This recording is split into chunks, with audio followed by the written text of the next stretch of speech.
Welcome to Sharp Sharp. This is the 8th episode we're recording now of this fast-growing podcast that has, I have to say, Zux has made a splash across the country with me, Rob Rose from Currency News, and Zukile Majova from Scrolla.Africa. Welcome, Zux. Yes, Rob, we're recording on a Wednesday. We're on a Wednesday. As usual. And never a dull moment, Rob. Never a dull moment in South Africa. Well, we have some fascinating themes on the table today. We're discussing South Africa's mafia state, the power of taxi cartels across Africa, and what's happening with the oil price on Hormuz. And then finally, the one person who's actually cashing in, the one African tycoon cashing in on the Iran war. And we have a special guest today, Zux, Patrick Smith, a fantastic journalist who I've known for a while, the editorial director of Africa Confidential, and it's a special treat to have you on the podcast, Patrick. So thanks very much for joining us. Greetings, Rob. Yeah, great to join you all.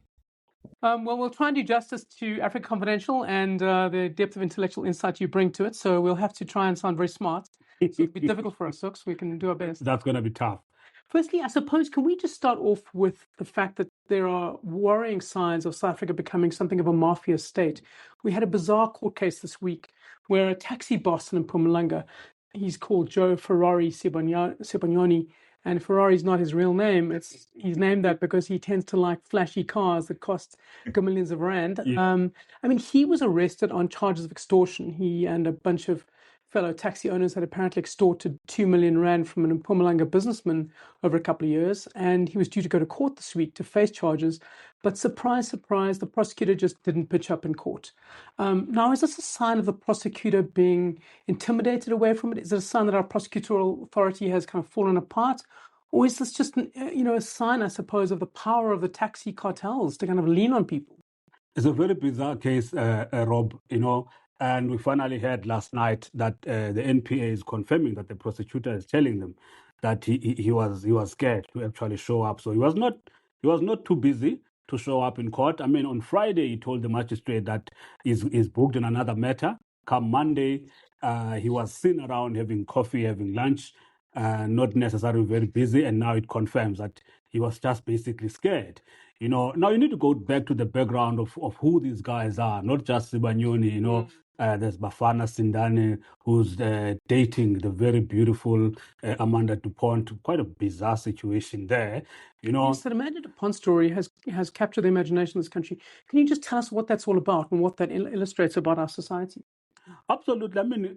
Look, Rob, money controls everything. You've got this beauty, this very talented person, very talented person in the music industry, in the social industry, really one of South Africa's golden girls, and dating this married man who's not very Amanda DuPontish.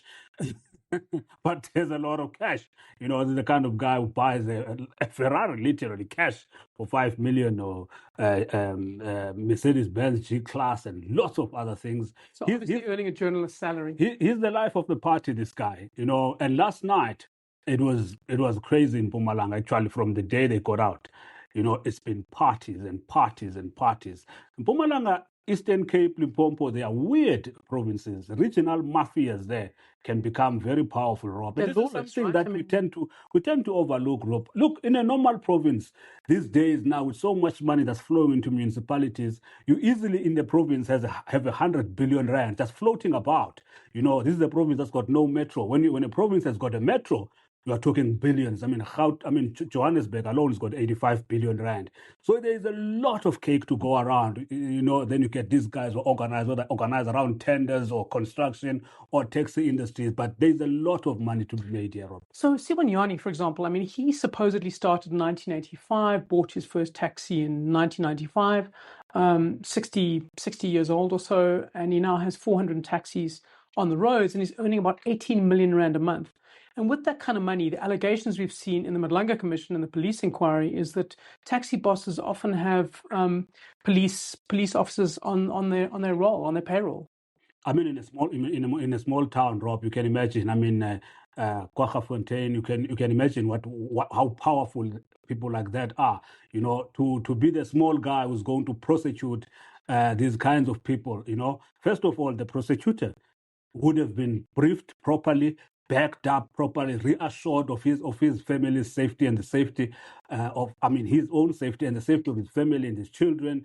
It's not a normal case, Rob. Not at all. It's not a normal case. But it's very disturbing that you've had the rule of law. You at least had the notional rule of law, where if somebody did something wrong, you extorted somebody and committed fraud, you would go to court. And even though you might try and pay off police officers along the way, you'll still ultimately end up in court. I think this particular case, the Sibanyoni case, is something of a watershed, because it illustrates that now even our prosecutors are too scared to try the taxi bosses. And that does indicate that the mafia state could potentially be taking over, right? Rob, if you remember late 90s when Scorpion was established. The Scorpions, yeah. Yeah. DSO, Director of Special Operations, under Bulelani Ngcuka. One of the issues that was different about the Scorpions, that they would go into a small town to arrest a big fish. They come in with a prosecutor from Gauteng or from Durban or from Cape Town. They got the whole team together. They just ask for a courtroom and the magistrate there. They come in and they do their work, and all of them in one sweep, they all leave the town.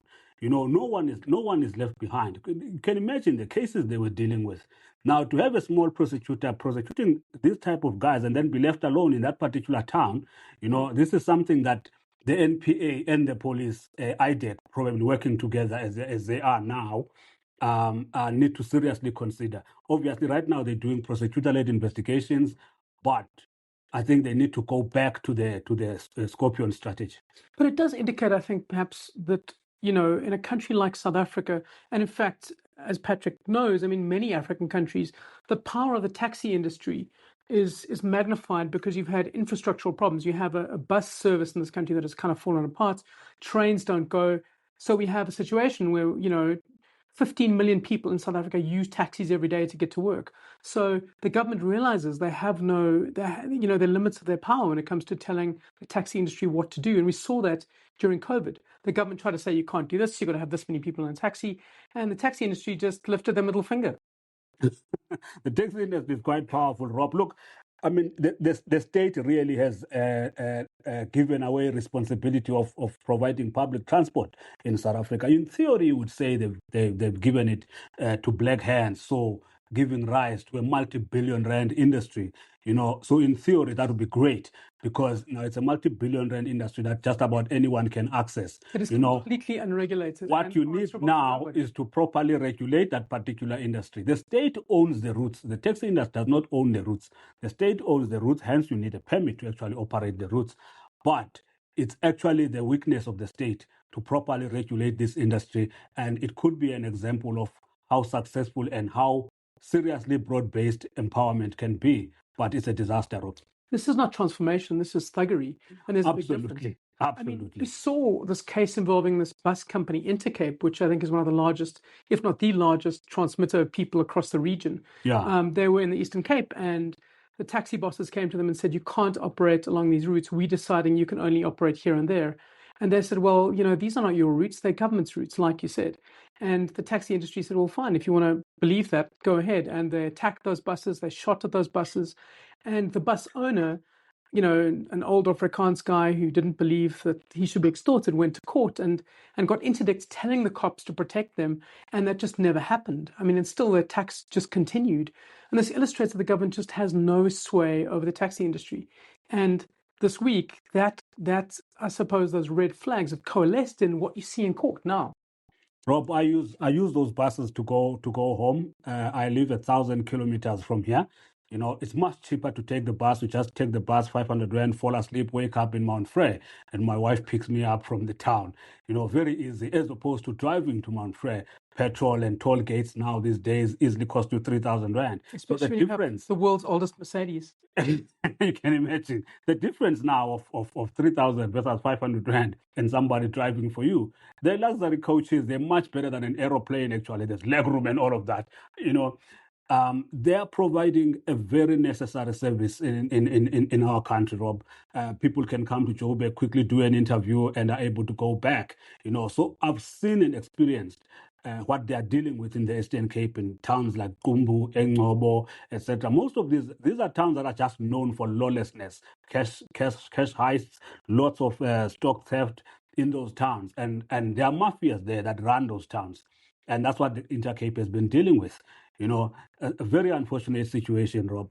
Talking about Sibanyoni, there is a video of him addressing President Ramaphosa and Gwede Mantashe about Patco buses and the routes that they control. The taxi industry is demanding 30%. They want the state to pay them 30% because those buses are partly subsidized. They are in theory doing the same job as they are doing. So why are we not getting a cut?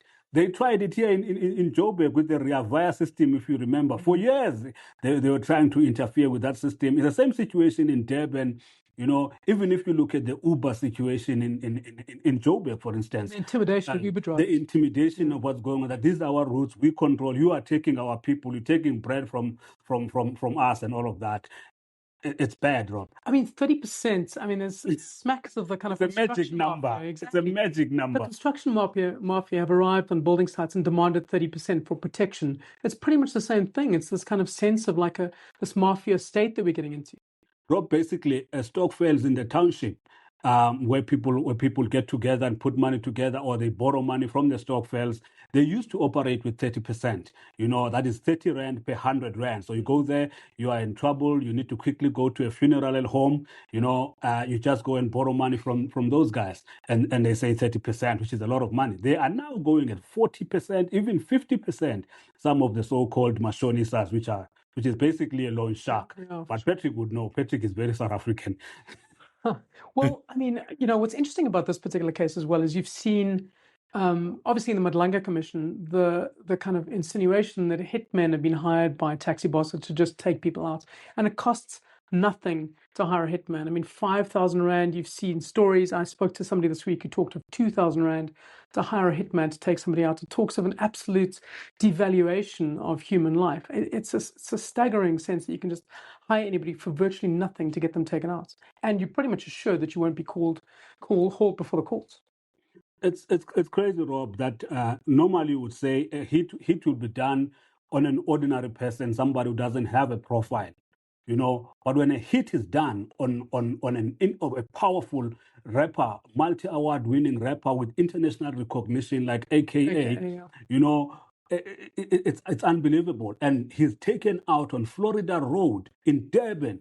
That's a restaurant district, Rob. It's a high end street, that one. I've been there many times. Could never imagine a hit happening there. Not even someone breaking your window of a car or a mirror. But just how brazen people have become. But in that particular case, Rob, we learned that immediately 800,000 rand was deposited there and immediately distributed amongst those who were involved. The case is in court right now, Rob. But so in that case, we're looking at 200,000 per person who was involved in that. That's a lot of money. Sure, Zux. I wonder what they charge for one of us. I mean, would we be the 2,000 rand? I mean, the economics of hitmen is fascinating. I mean, I wonder where we would rank on the... Would almost be free. Well, we're journalists. Yeah, they do it as a public favor, I suppose. Luckily, so far there's been no hits on journalists in South Africa. I mean, we've gone to some of the dangerous places in South Africa, northern Zululand, at the height of faction fighting that was going on there. We've been there. We've reported on the taxi industry. We've exposed a lot. People are saying that journalists no longer expose stuff. They're talking nonsense. All the things that is happening in South Africa, you are hearing it from journalists. Right now we are at the heart of what's going on with the Madlanga Commission and frustrations of one General Mkhwanazi. He decided to trust the media and expose all of that through the media. That tells you journalists are still doing their job. Okay, good. So we need higher rankings if we're going to take us out. We should demand more money for to be on a spike. Absolutely wrong. I mean, how do we get on top of crime when you have politicians that are protecting these guys? You have ANC politicians striking deals with taxi thugs. You have a situation, in the past couple of weeks where our president, Cyril Ramaphosa, was in Zimbabwe, and he was pretty much, well, I wouldn't say canoodling, but he was certainly spotted in pictures with a Zimbabwean guy called Wicknell Chivayo, who is being investigated for 800 million rand fraud. I mean, that sends a message to criminals that, well, it's not quite protection, but certainly you can get away with stuff, right? This is becoming disturbing, Rob. I mean, President Ramaphosa came in as a guy who's supposed to be cleaning up things. The pictures that we are seeing now of him and Chivayo apparently date back 5 years ago. And 2 weeks ago, the president issued a statement saying that he's not aware of the guy, he's not familiar with the guy. That was the language that they used. And it's quite concerning, Rob. Week in and week out, all you are hearing from the presidency are lies. Just openly look us in the face and just lie. Disturbing. That's strange. I wouldn't imagine politicians would lie, but yet it seems to be happening. It's very odd. I'm very confused by this. On this point, perhaps we should welcome in Patrick. Patrick, it's fabulous to have you on the podcast. You were in Nairobi this week, where I suppose you saw again the power of the taxi industries to call the shots, right? That's right. Great to be here, Zooks and Rob. Yeah, and what was amazing was that the taxi owners in Kenya, and that's a sort of they have the minibuses they call Matatus there, are owned by this as a federation of private entrepreneurs. So it's actually not the workers themselves that call transport strikes in Kenya, but it's the owners of the taxis. And their quite justifiable complaint was that diesel prices have gone up by more than 40% since the US and Israel started the attacks on Iran. And gasoline has gone up by 20%. And in Kenya, there are 9 different taxes and levies on fuel. And they account for about a third of pump prices. So we're getting to a stage in the Kenyan economy where inflation is at, I think, a 4 or 5 year high, and fuel prices have never been this high. So there was a lot of public support for this. And what happened on Monday was that all the Matatus were off the road.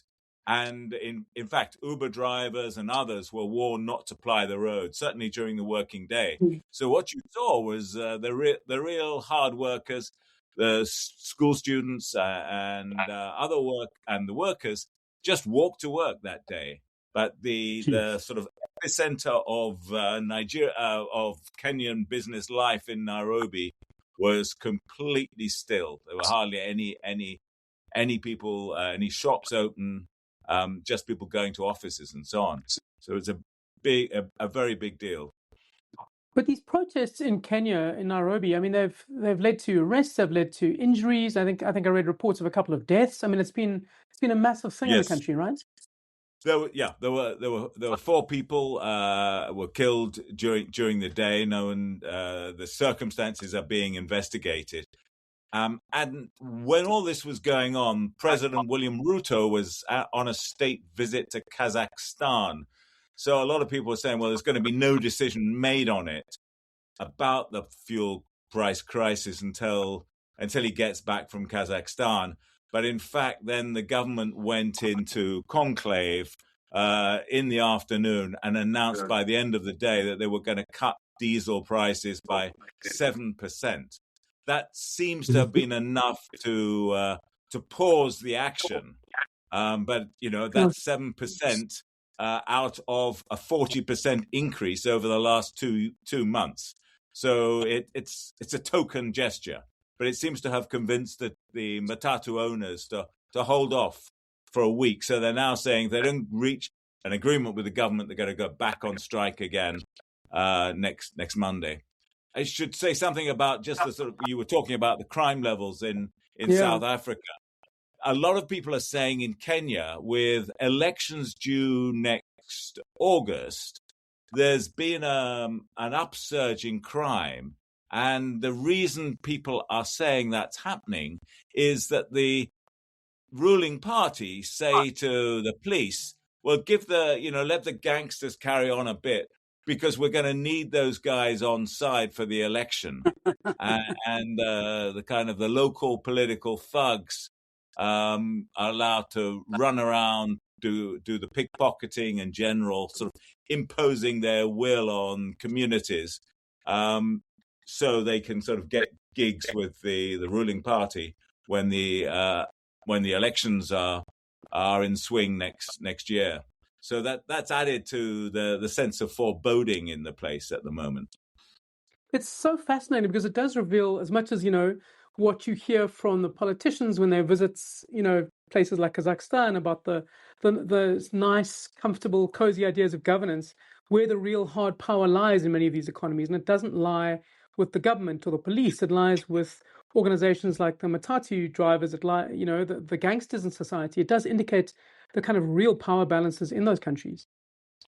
Yeah. I mean, I think that's part of it. And of course, well, there are major common interests between the owners of the Matatu and various officials within the ruling party and some people in the government as well.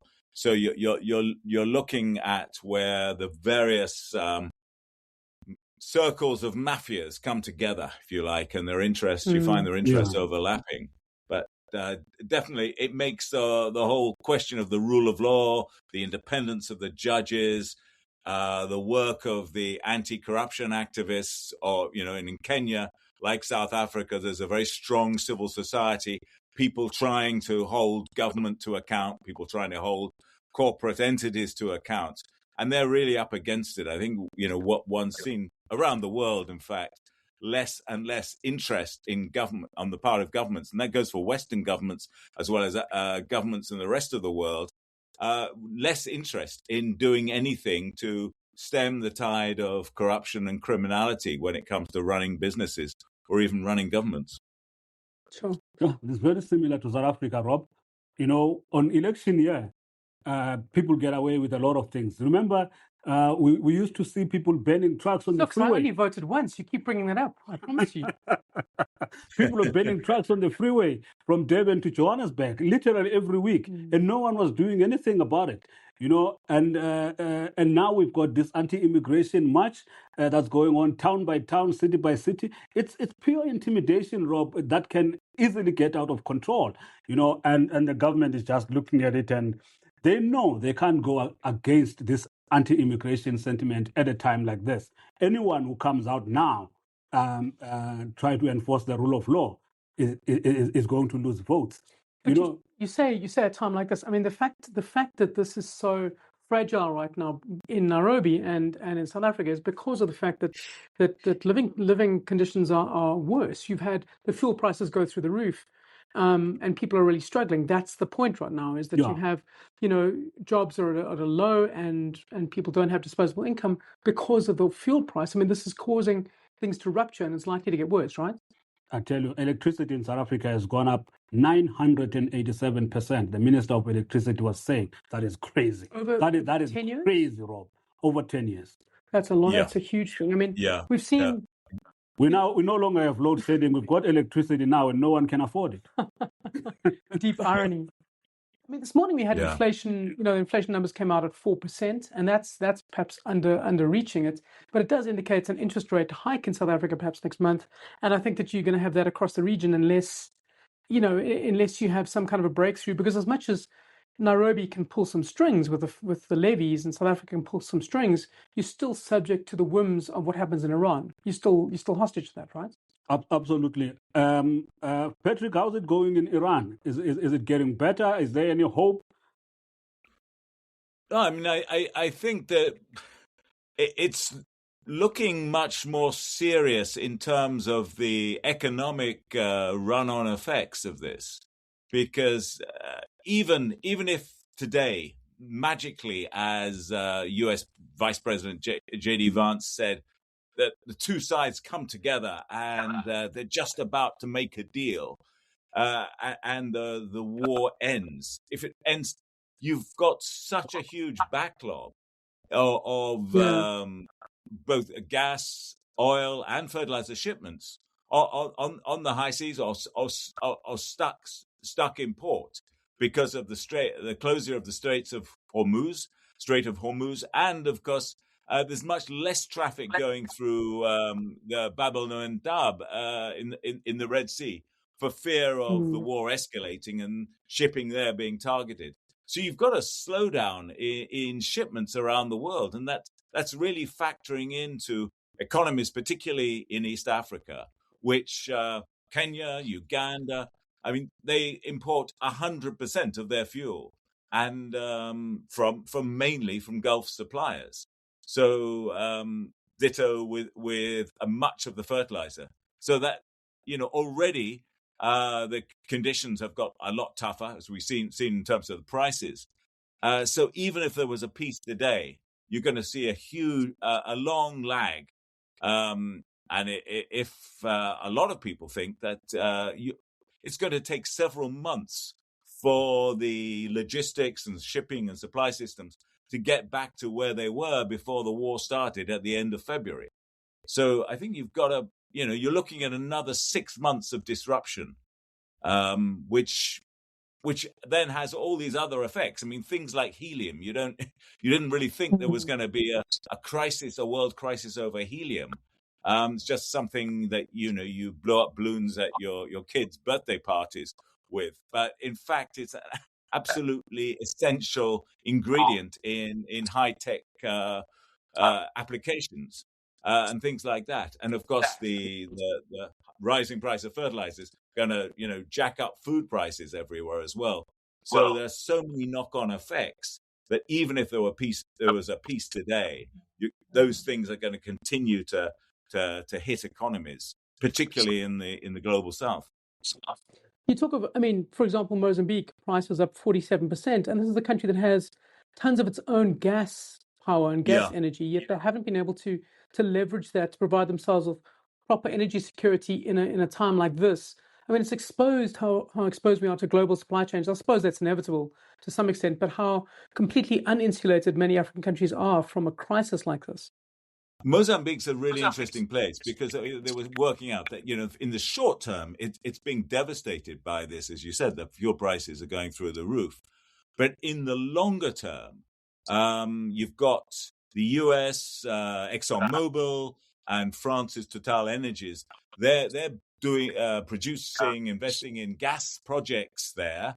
They're putting about $25 billion each into a gas development project. And as a result of this latest Middle East crisis, there are more investors are expressing interest. So in a weird way, in the longer term, Mozambique could be a net beneficiary of this because it's in such a strong geographical position. It's got the gas reserves. It's right across the Indian Ocean from India and China. So it's got that shipment route.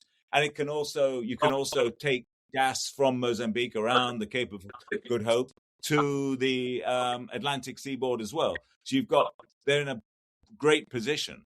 So in a weird way, in the longer term, Mozambique will benefit. But right now, they've got to hunker down because those gas projects are not producing gas now.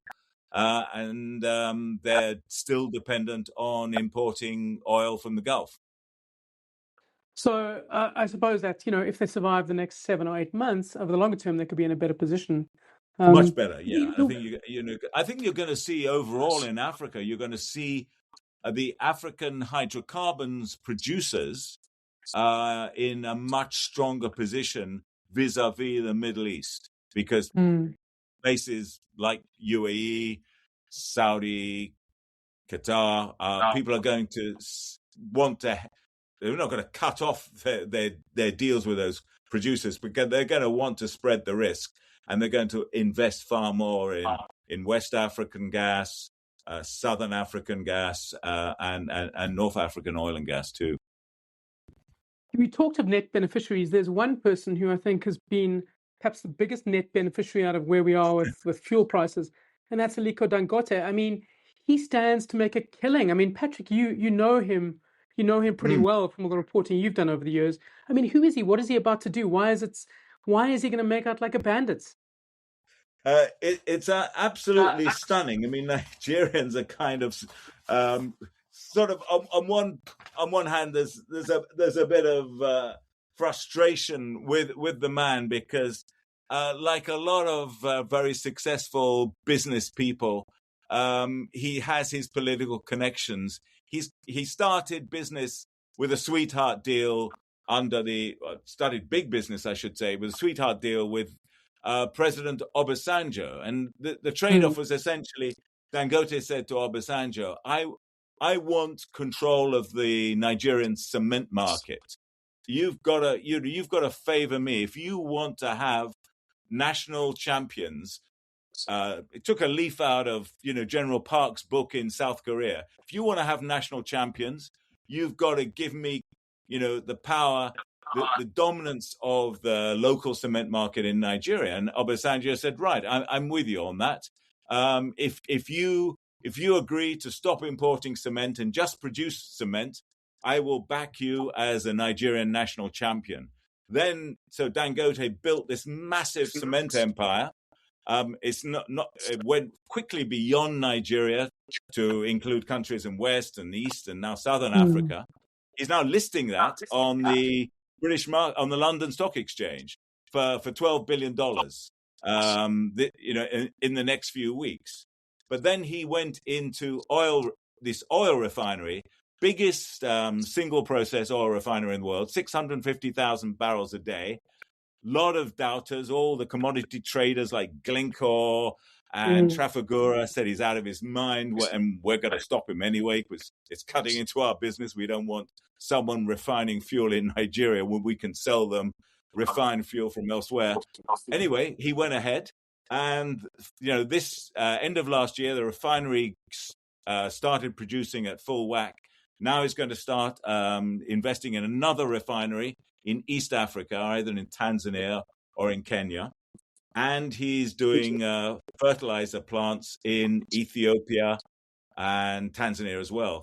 So he's really doing very well out of this. He's actually, at the moment, he's selling airline jet fuel to Western Airlines, to give you an idea of how widely pitched his business is.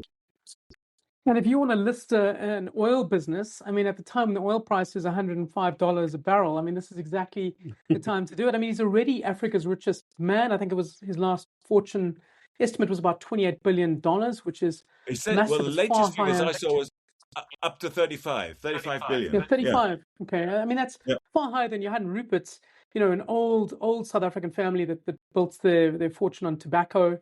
Nikki, the Oppenheimer family from Anglo and De Beers. I mean, this illustrates, it's really fascinating that this fortune was built on African industry rather than, say, extraction, rather than diamonds and gold, isn't it?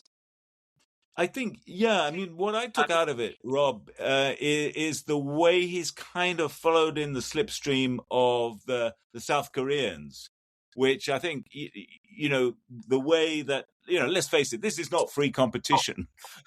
He's got the backing, he's managed to get the political backing of the Nigerian government to do this. But once you start, you've got an economy with 240 million people in it. Once you've got the political backing to get a large chunk, if not 100% of that market, it's an amazing opportunity for a businessman. I guess the big question in my mind, as you said, why aren't more African entrepreneurs following that path? Why can they not get their governments to back them in that way to do the sorts of things that Dangote is doing?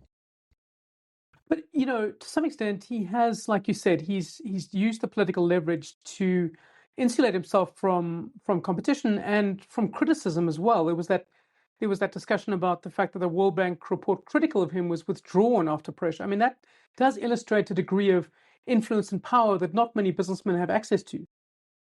I think that was incredible example, because the World Bank put out a report in April saying, well, Dangote refinery, all very good, but the Nigerian government is locking out competition from imported refined fuels and giving the whole market to Dangote. Dangote's industries got pretty mad about it, told the World Bank that they were wrong, their analysis was all wrong, and refining was a very narrow margin business, and they had no right to do this, and they should be championing Nigerian capitalism, not criticizing it.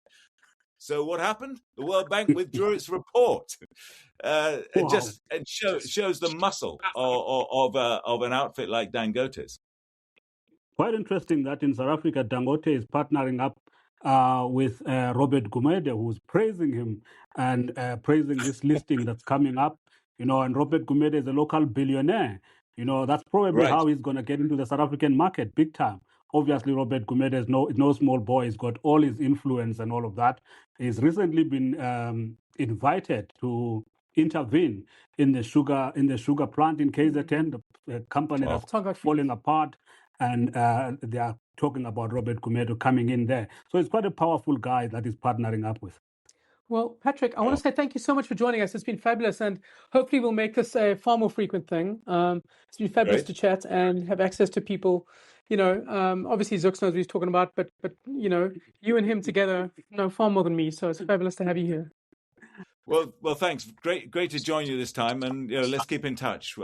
Sure, there'll be a lot of other stories we can do together.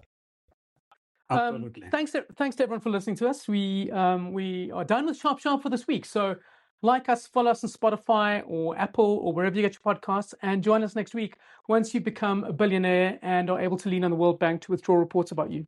Sharp.